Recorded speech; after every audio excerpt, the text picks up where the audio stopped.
Here she is. I've owned it 2 months,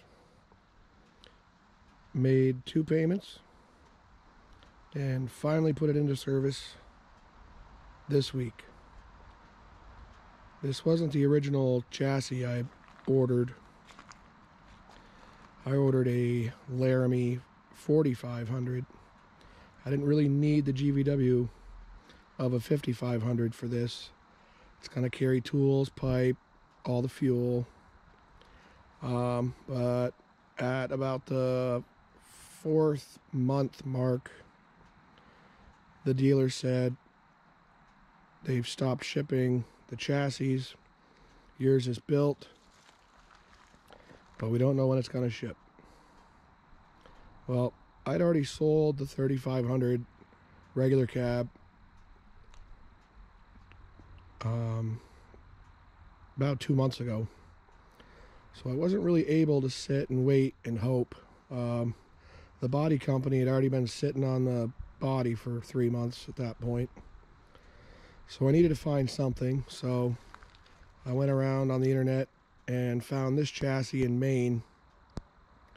Wrong color, wrong trim level, wrong options, but the right engine, the right gearing, the right cab to axle measurement, which is what is important. So I ended up going with this. It's an SLT.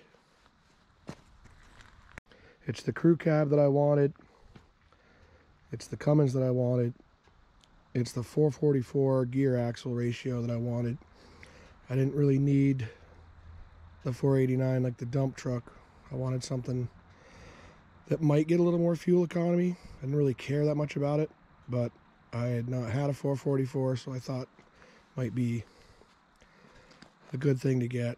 So we got this out of Maine, Central Maine, Chrysler, Jeep, Dodge, Ram, Fiat, Cottonelle, Tide, and a couple other brands that they rep. Guy's name is Jeff up there. I called up. I'm like, hey, I don't know if you still have this truck on the lot. He said, I do. The guy that ordered it couldn't get financed, so we still have it. So I had them add running boards to it, and they had a couple of drivers bring it 4 hours over and drop it off. The order configuration was very odd.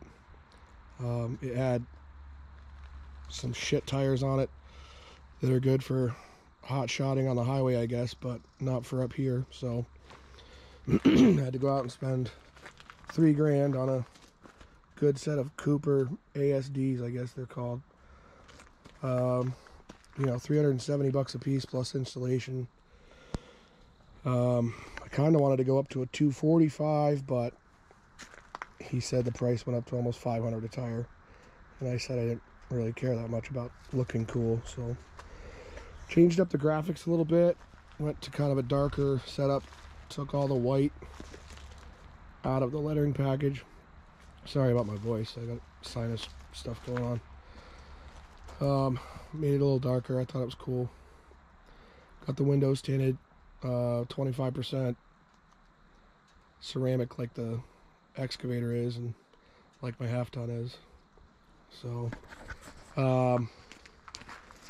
interior is pretty basic.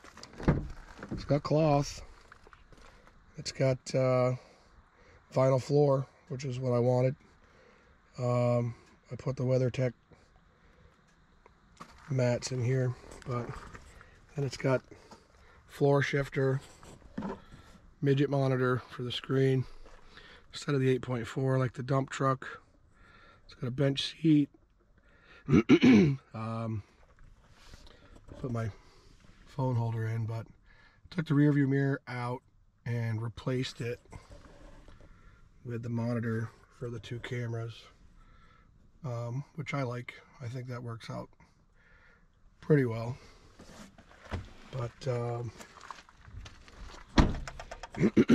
anyway, You saw a bit of the body in the last video, but it's a Redding Classic 2 service body. It's galvanized and then painted, so we're hoping that it lasts a long time. We're going to send it to get undercoated here in a couple of weeks. Hopefully the Vermont winters don't ruin it too quickly. See, I put the camera down there in the middle. As you can see, I've already damaged both bumper pieces because when I took delivery of it, this panel was here, and it took one trip with the trailer to learn that it was tucked too far. So I just called them at Iroquois, told them I had a problem.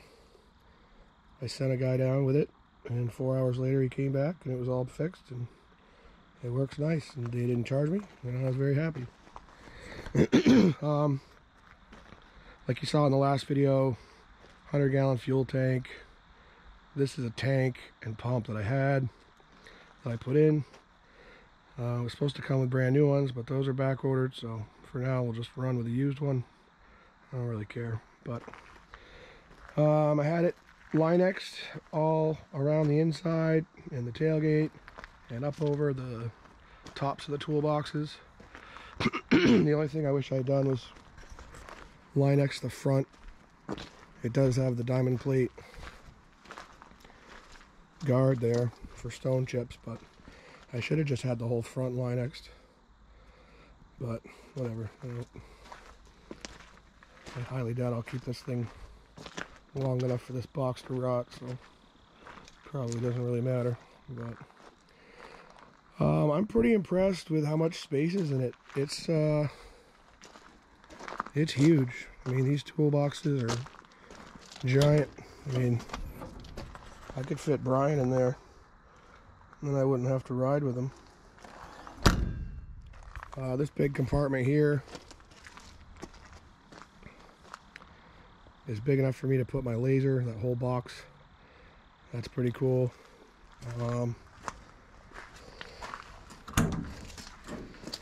You know, tons of room in here for grease gun, a couple toolboxes of stuff. Talk about space. My other truck, I had to choose which chainsaw to bring, and now this one compartment fits a couple things of gas, oil, everything chainsaw oriented. 2 saws with 20-inch bars, you know, case with files and everything else you need. So that's pretty cool. On this front compartment, we upgraded to put an aluminum toolbox in here. Haven't stocked it yet. I wasn't sure if I was going to empty my toolbox in the shop and put everything in here, but I think I'm going to just order a new set of tools, put them in here. I just put all the drawer liners in, a couple tools that I needed the other day, because when we learned that the pintle hitch was tucked too much, it smashed the 7-pin plug on the trailer and the breakaway switch, so I had to bring those tools up and fix that. There's LED lights in every compartment, which is cool.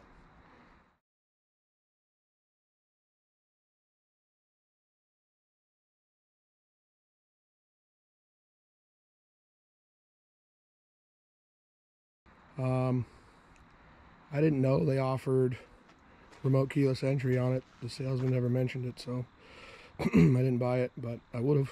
That's pretty handy. I had that on a F550 back in 2016. It was pretty handy. So for lights that I added, I only did on the rack. So I had them do a Magnum rack with the stop, turn, tails, and the reverses. I added the Whelen L32 LED beacons up top, And on the back, you've got, they're from Whelen, they're called M6V lights. They're like almost $500 a piece. However, American made, brightest you're gonna find, and these guys are 100% behind their products. And I'll show you the patterns I've got them on at night, because I want to show you the full functionality of this light. So this is a warning light up top. It's 180 degree. That was important to me because when you're plowing at night, when it's dark too, and the ass end of your truck's out in the road, these lights will warn people off to the side and straight back. And then underneath that is what they call a perimeter light, and you'll see that it illuminates the whole back end of the truck, so you can see if what you're hooking up to and what you're doing back here.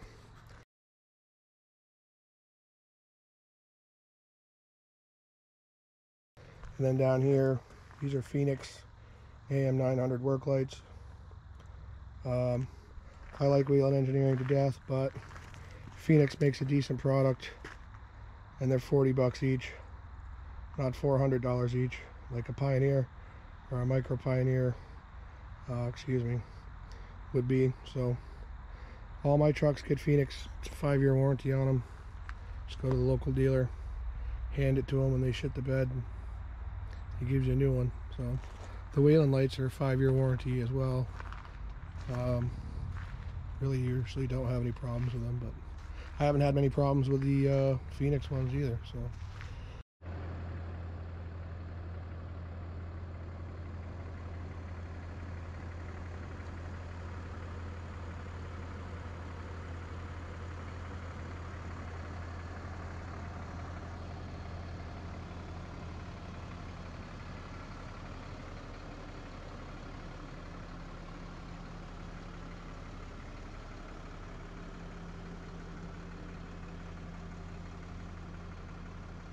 I'm running the L32s on a rotating beacon pattern. I don't know why. I guess I just like the look of the old school rotation.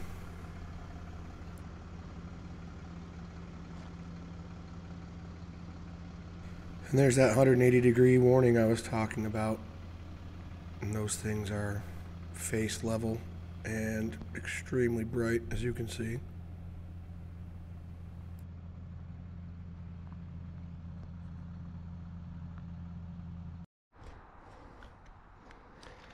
I don't know if you could tell or not, but it's a pretty large plow.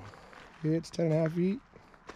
The wing tips are 45 inches tall. And should be a beast. It's a foot wider than the one on the 3500. It weighs about 1,200 pounds, which is pretty much nothing to the 5500 front end. Should push some snow. The body company made these risers because when the plow's all the way up and they're mounted down on the frame, you can't use your headlights. So I don't know, they said Fisher wasn't concerned with that, but well, there she is, buds.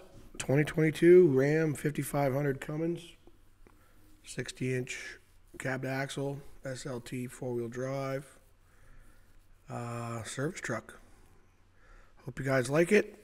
Comment down below if you'd have done something different. I don't give a shit, but if you like it, feel free to say so. We'll catch you on the next one.